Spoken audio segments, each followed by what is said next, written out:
Guardate, ecco come procede la raccolta differenziata porta a porta da Agrigento, ad una settimana dall'avvio in quasi tutti i quartieri della città. Anche questa mattina San Leone si è svegliata così.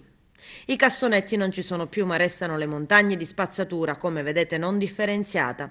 Che sia una forma di protesta, una non accettazione del nuovo sistema o che la scarsa informazione abbia scoraggiato i cittadini, questo è il risultato.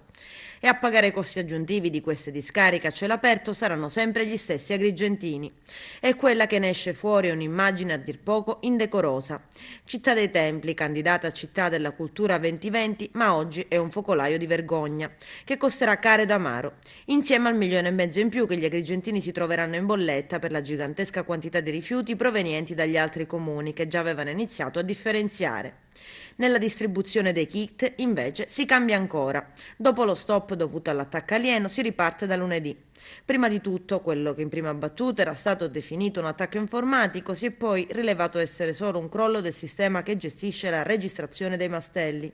Così dalla prossima settimana si potranno tornare a ritirare i cestelli casalinghi della differenziata. Ma attenzione, si cambia ancora. Sarà aperto un unico e solo punto, il Pala Congressi del Villaggio Mosè, con più postazioni, almeno 8. Non più front office a Viale della Vittoria, Villa Seta, Fontanelle e zona industriale. E questo per dare precedenza agli abitanti di San Leone, Villaggio Peruzzo, Villaggio Mosè, Cannatello e Zingarello, rimasti senza kit per la differenziata. E chi è ancora sprovvisto, intanto, secondo quanto spiegato dal sindaco Firetto, può ugualmente iniziare a fare la differenziata, esponendo anche il solo sacchetto senza cassonetto, almeno in questi giorni.